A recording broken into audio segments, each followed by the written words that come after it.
नमस्कार दोस्तों, स्वागत है एक बार फिर आपके अपने YouTube चैनल जीवा स्टडी पर। मैं वरिष्ठ अध्यापक मुकेश कुमार जांगड़ आपका स्वागत करता हूं। तो इस वीडियो में हम जो है कलाम का जो है मॉडल पेपर है उसके 15 क्वेश्चन देखेंगे साइकोलॉजी के। ठीक है, जो आपके लेवल 1 और लेवल 2 दोनों के लिए उपयोगी होंगे।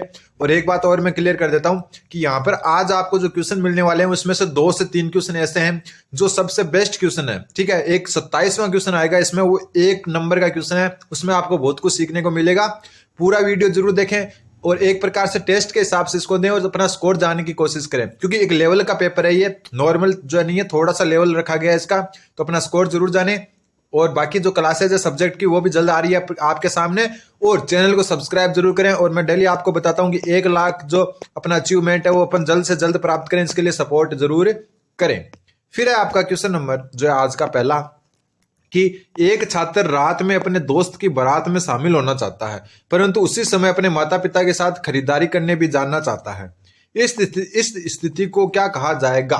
दोबारा देखो, एक छात्र रात में अपने दोस्त की बारात में जाना चाहता है, ठीक है, परंतु उसी समय माता पिता के साथ शॉपिंग करने जाना भी चाहता है। इस स्थिति को आप किस प्रकार का जो है कहा जाएगा? ये द्वंद्व के बारे में पूछा है। तो देखो, द्वंद्व ये आपके जो होते हैं 3-4 प्रकार के होते हैं। वैसे 3 प्रकार के होते हैं, लेकिन एक स्थिति 2 बार होती है तो 4 प्रकार के होते हैं। सबसे पहले देखो, ये उपागम उपागम। कौन सा? उपागम उपागम। इसको पद्धति भी बोलते हैं, लेकिन इंग्लिश में हमेशा नाम यही रहेगा, अप्रोच अप्रोच। ठीक है, जो ये अप्रोच है या उपागम उपागम है, इसको पद्धति भी बोलते हैं। इसमें क्या होता है, इसमें जो है ना 2 स्थिति होती है ना, दोनों स्थिति पॉजिटिव होती है। दोनों स्थिति क्या होती है आपकी? पॉजिटिव होती है। दोनों स्थिति होती है पॉजिटिव। ठीक है, फिर हम बात करें परिहार, इसको वर्जन भी बोलते हैं, और जो है इंग्लिश में इसको अवॉइडेंस बोलते हैं। तो जो अवॉइडेंस वाली है या परिहार वाली है, वर्जन वाली है, दोनों तरफ वर्जन है, इसका मतलब दोनों जो स्थिति है वो क्या है आपकी? दोनों स्थिति आपकी नेगेटिव है। क्या है? नेगेटिव। फिर जो ये एक उपागम परिहार, दोनों का मिक्स रूप होता है, ये होती है आपकी, इसमें एक स्थिति तो होती है पॉजिटिव और एक स्थिति होती है आपकी नेगेटिव। ठीक है, अब यहां पर बात करें कि दोस्त की बारात में जाना, तो क्या ये बारात में जाना आपका पॉजिटिव बात है? बिल्कुल पॉजिटिव बात है। फिर है माता पिता के साथ खरीदारी करना, तो शॉपिंग करना भी क्या है आपका? पॉजिटिव बात है। मतलब दोनों की दोनों क्या है? पॉजिटिव। तो अब उत्तर आपके सामने, दोनों पॉजिटिव किस में होती है आपकी? उपागम में, अप्रोच में। तो उत्तर क्या हो जाएगा आपका? ऑप्शन नंबर ए, उपागम द्वंद्व से वो क्या है?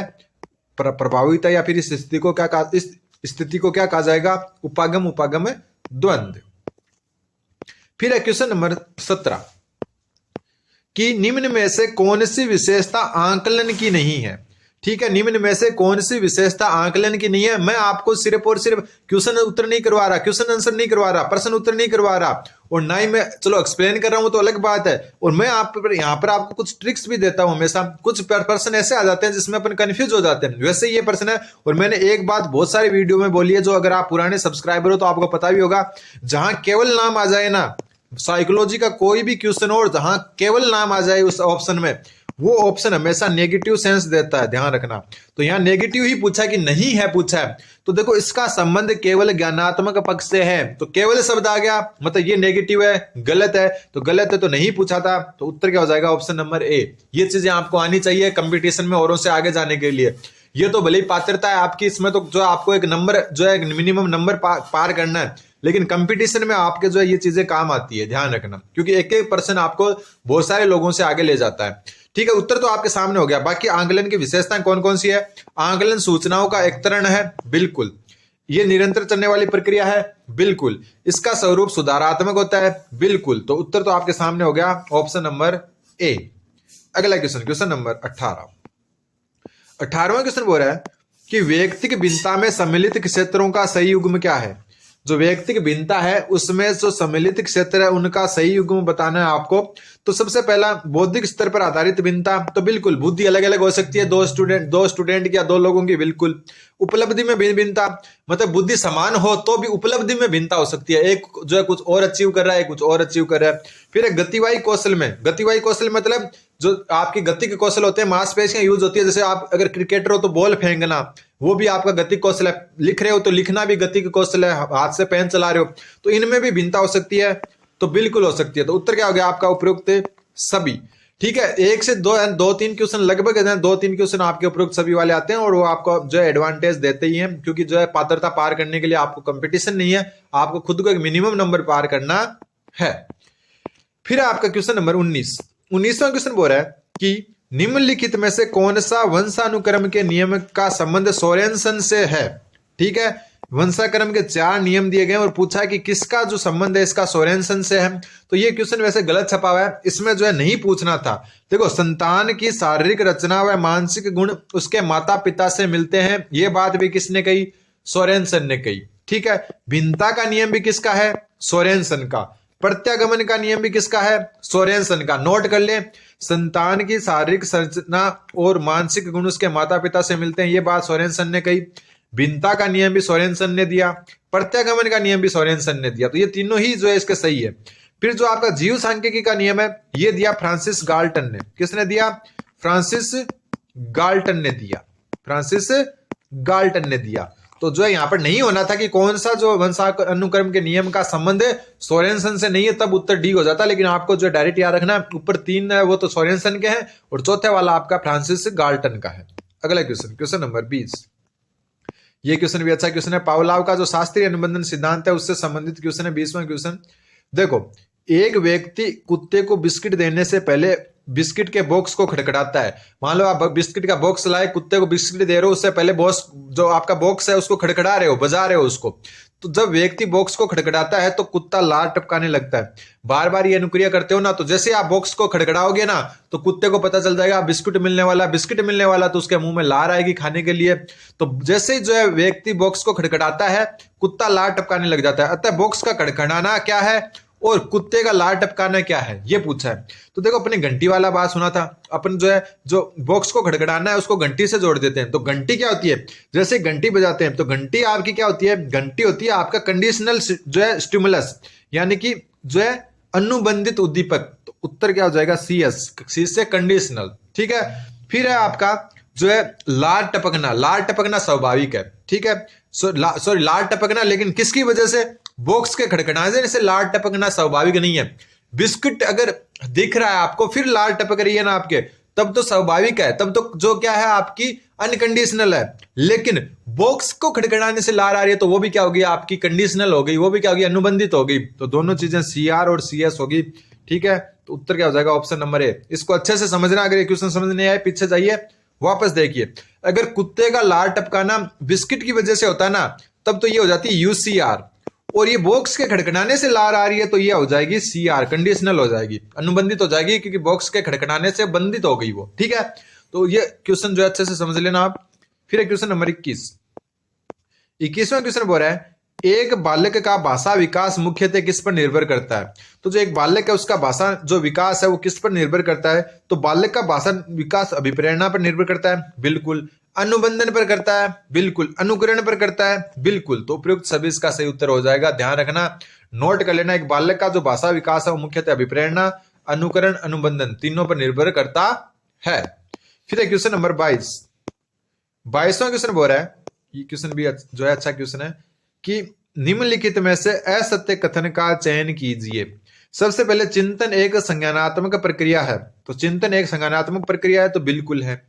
फिर समस्या उस स्थिति को कहा जाता है या फिर उस परिस्थिति को कहा जाता है जिसके लिए मनुष्य के पास पहले से हल विद्यमान हो या समाधान जो है तैयार होता है। दोबारा पढ़ो दूसरी लाइन को, कि समस्या उस परिस्थिति को कहते हैं जिसके लिए मनुष्य के पास पहले से समाधान तैयार हो। तो क्या कोई समस्या होती है मनुष्य के, उसका समाधान पहले से तैयार होता है? बिल्कुल नहीं होता, समस्या आने के बाद में उसका समाधान खोजा जाता है। तो असत्य उत्तर हो गया आपका ऑप्शन नंबर 2। फिर देखो, समस्या समाधान व सृजनात्मक चिंतन के पदों में कोई विशेष अंतर नहीं होता, यह बात ध्यान रखना, सही बात है। फिर एक ही बुद्धि लब्धि स्तर के बालकों की सृजनशीलता में बहुत विभेद पाया जाता है। मतलब बुद्धि लब्धि सेम होने पर भी सृजनशीलता जो है अलग अलग पाई जा सकती है। तो यह भी बात बिल्कुल सही है, तो उत्तर हो जाएगा आपका ऑप्शन नंबर बी, असत्य बताना था। अगला क्वेश्चन, क्वेश्चन नंबर 23वां क्वेश्चन बोल रहा है, निम्न में से कौन सा संप्रत्यय रचनात्मकवादी पाठ्यचर्या के अनुप्रयोग से संबंधित नहीं है। नोट कर लेना अलग से, अगर आपके लिए नया क्वेश्चन है कि निम्न में से जो है कौन सा संप्रत्यय जो है रचनावादी पाठ्यचर्या के अनुप्रयोग से संबंधित नहीं है, खोजना। बिल्कुल जो है व्याख्या करना बिल्कुल, इवैल्यूएट करना बिल्कुल। रचनावादी में होते हैं 5 ई, जिनके बारे में मैं बता चुका। तो इसमें कौन सा नहीं होता? उत्तेजना नहीं होता। ठीक है, कौन सा नहीं होता आपका? उत्तेजना नहीं होता। तो उत्तर क्या हो जाएगा आपका? Option number C. ठीक है, अगला क्वेश्चन, क्वेश्चन नंबर 24। देखो ये सारी चीजें मैं पहले करवा चुका क्लास एज में, ठीक है, डिटेल से एकदम अच्छे तरीके से। क्वेश्चन नंबर जो है 24 क्या बोल रहा है आपका कि प्रतिभाशाली बालकों की पहचान करने के लिए हमें सबसे अधिक महत्व किसको देना चाहिए? क्या अध्यापक के निर्णय को? तो बिल्कुल नहीं। ठीक है, फिर जीविकोपार्जन के लिए चुने गए व्यवसाय को? तो बिल्कुल नहीं। कोई व्यवसाय डिसाइड नहीं करता कि बालक जो है प्रतिभाशाली है। फिर बालक के परिवार की पृष्ठभूमि को? तो यह भी बिल्कुल गलत है। तो उत्तर क्या हो जाएगा? Option number D. वस्तुनिष्ठ जो परीक्षण होते हैं ना, वही बता सकते हैं कि कोई बालक जो है प्रतिभाशाली है या नहीं है। तो किसको महत्व दिया जाना चाहिए? वस्तुनिष्ठ परीक्षणों को महत्व दिया जाना चाहिए। क्वेश्चन नंबर 25वां क्वेश्चन बोल रहा है निम्नलिखित में से कौन सी विशेषता मुख्यतः अवधान कमी संबंधी विकार, ध्यान रखना, अवधान कमी संबंधी विकार जिसको एडीएचडी कहते हैं, से ग्रसित बालक की नहीं होकर डिसलेक्सिया वाले बालक की है? तो सबसे पहले जो अवधान कमी संबंधी विकार है जिसको एडीएचडी कहते हैं, उसकी जो आपको विशेषताएं बता दूं मैं। श्रवण करने में असफलता होती है, तो ये भी एडीएचडी का ही क्या है? लक्षण है।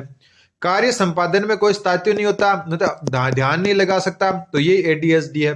एकाग्रता में कमी होती है, तो ये भी एडीएचडी है, क्योंकि नाम में ही पता चल रहा है अवधान कमी, यानी कि एकाग्रता में कमी। तो बचा क्या? Option number A. शब्दों में अक्षरों की स्थिति उलट फेर कर देना, शब्दों में अक्षरों की स्थिति उलट फेर कर देना जो है आपका डिसलेक्सिया का लक्षण है। ध्यान रखना, डिसलेक्सिया का लक्षण क्या है? ऑप्शन ए, शब्दों में अक्षरों की स्थिति को उलट पुलट कर देना। जैसे जो है एप्पल है, उसकी स्पेलिंग ऐसे लिख दी उसने, कैसे लिख दी? ऐसे। जो है आपका जो है बॉय है, उसकी स्पेलिंग ऐसे लिख दी, तो ये आपका क्या है? डिसलेक्सिया से ग्रसित बालक का ध्यान रखना। फिर आपका क्वेश्चन नंबर 26वां क्वेश्चन बोल रहा है, थोड़ा बड़ा कर लेते हैं इसको। निम्नलिखित में से कौन सी मंद बुद्धि बालक की विशेषता नहीं है? सबसे पहले बुद्धि लब्धि का 25 से 70 के मध्य होना, बिल्कुल मंद बुद्धि बालक की बुद्धि लब्धि 25 से 70 के मध्य होती है। फिर है जो आपका शैक्षिक रूप से पूर्णतः अशिक्षणीय, तो इसको एक बार हम सेव रखते हैं।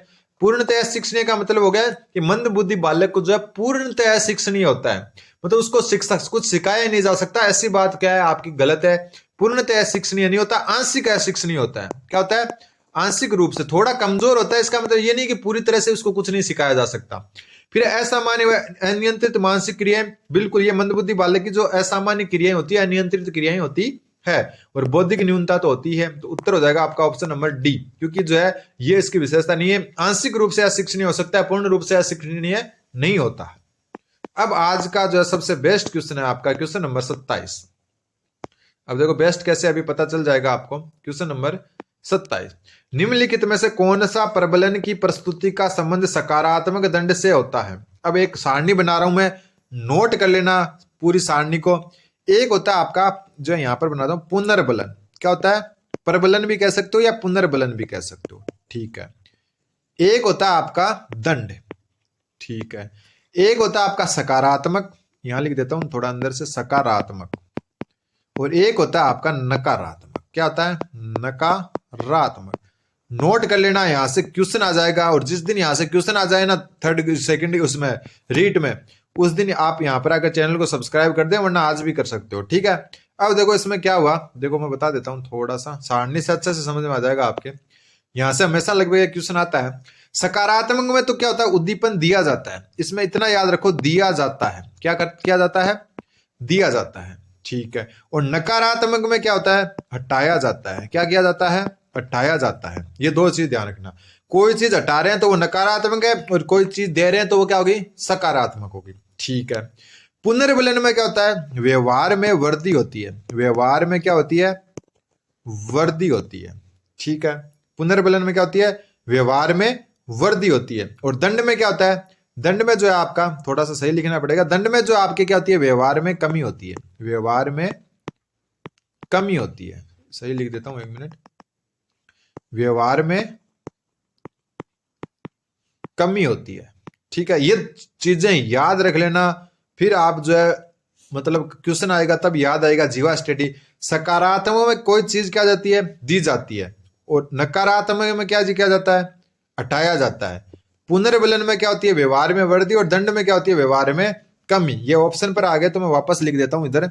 देखो सबसे पहले होता है सकारात्मक। कोई चीज सकारात्मक है, इसका मतलब क्या हो गया कि कोई उद्दीपन क्या हो रहा है? दिया जा रहा है। ठीक है, दिया जाता है, शॉर्ट में लिख रहा हूं। ठीक है, सकारात्मक।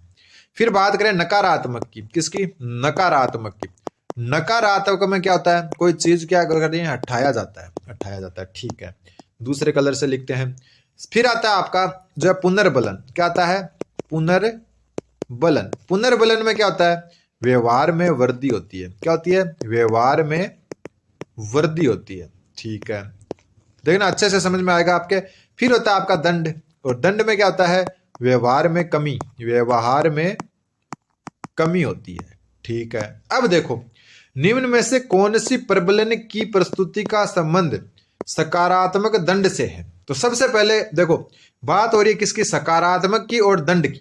तो दंड में सबसे पहले क्या होता है? सकारात्मक में क्या होता है? कोई चीज दी जाती है। और दंड में क्या होता है? व्यवहार में कमी। अब आप ऑप्शन ढूंढो।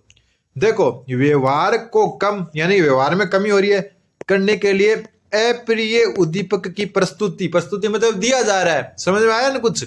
वापस देखो, ये कंफ्यूजिंग चीज है लेकिन एकदम इजी से अच्छे से समझ में आएगा आपके कि सकारात्मक दंड। सकारात्मक मतलब कोई चीज दी जा रही है और दंड मतलब व्यवहार में उससे क्या हो रही है? कमी। तो यहां देखो बात हो रही है सकारात्मक दंड की। तो पहला ऑप्शन देखो, व्यवहार को कम करने के लिए अप्रिय उद्दीपक प्रस्तुत किया जा रहा है, मतलब दिया जा रहा है। ठीक है, तो व्यवहार में कमी और चीज क्या दी रही है? दी जा रही है। तो उत्तर क्या हो गया? ऑप्शन ए ही हो गया। दूसरा ऑप्शन देखो, व्यवहार में क्या हो रही है? वृद्धि। और व्यवहार में वृद्धि कब होती है? पुनर्बलन में। ठीक है, और अप्रिय उद्दीपक को क्या किया जा रहा है? हटाया जा रहा है। हटाया किस में जा रहा है? नकारात्मक में। तो ऑप्शन जो बी है ना, यहां लिख देता हूं, वृद्धि और हटाना। तो वृद्धि और हटाना तो नकारात्मक पुनर्बलन का उदाहरण ही है। किसका? नकारात्मक पुनर्बलन का उदाहरण है। फिर आते हैं ऑप्शन नंबर सी पर। व्यवहार में क्या हो रही है? वृद्धि। तो वृद्धि में क्या हो गया? पुनर्बलन। और उद्दीपक क्या हो रहा है? प्रस्तुत हो रहा है, मतलब लगाया जा रहा है, दिया जा रहा है। तो क्या हो गया? सकारात्मक पुनर्बलन। ऑप्शन सी क्या हो गया? सकारात्मक पुनर्बलन। अब ऑप्शन डी आपको बताना है कि क्या होगा। ठीक है, जल्दी से कमेंट करके बताना। ये क्वेश्चन आप जिंदगी भर याद रखोगे अब इसके बाद में। ठीक है, और कहीं भी आ सकता है, ये सेकंड ग्रेड मेंस एग्जाम में भी आ सकता है, थर्ड ग्रेड के। तो ध्यान रखना। Question number 28। 28वां क्वेश्चन बोल रहा है कि अधिगम की कौन सी विशेषता नहीं है? सबसे पहले व्यवहार में परिवर्तन अधिगम है, बिल्कुल सही बात है। फिर अधिगम मानव संस्कार अथवा क्षमता में परिवर्तन है, बिल्कुल। संस्कार और क्षमता में भी परिवर्तन होता है, अधिगम से बिल्कुल होता है। जैसे अपन जो है धीरे धीरे, अधिगम का मतलब कुछ सीखना, व्यवहार में परिवर्तन करना। जैसे हम जो है धीरे धीरे, अभी जो है अपन को आदत नहीं होगी, लेकिन जैसे आप टीचर बन जाओगे तो स्कूल में जो स्टाफ होगा ना, उससे नमस्ते नमस्ते करना सीख जाओगे आप। तो ये व्यवहार में क्या हो रहा है? आपका परिवर्तन हो रहा है। जैसे फिर आपको कोई मिलेगा, आप नमस्ते बोलोगे उनसे। तो यही तो अधिगम है। संस्कारों में और क्षमताओं में भी परिवर्तन हो रहा है। फिर अधिगम का प्रयोग उन क्षमताओं तथा संस्कारों में परिवर्तन के लिए उपयोग होता है जो परिपक्वता के कारण होता है। तो मैं 1000 बार बता चुका कि परिपक्वता के कारण अधिगम नहीं होता। तो उत्तर सही हो जाएगा आपका ऑप्शन नंबर सी, क्योंकि विशेषता नहीं पूछा था।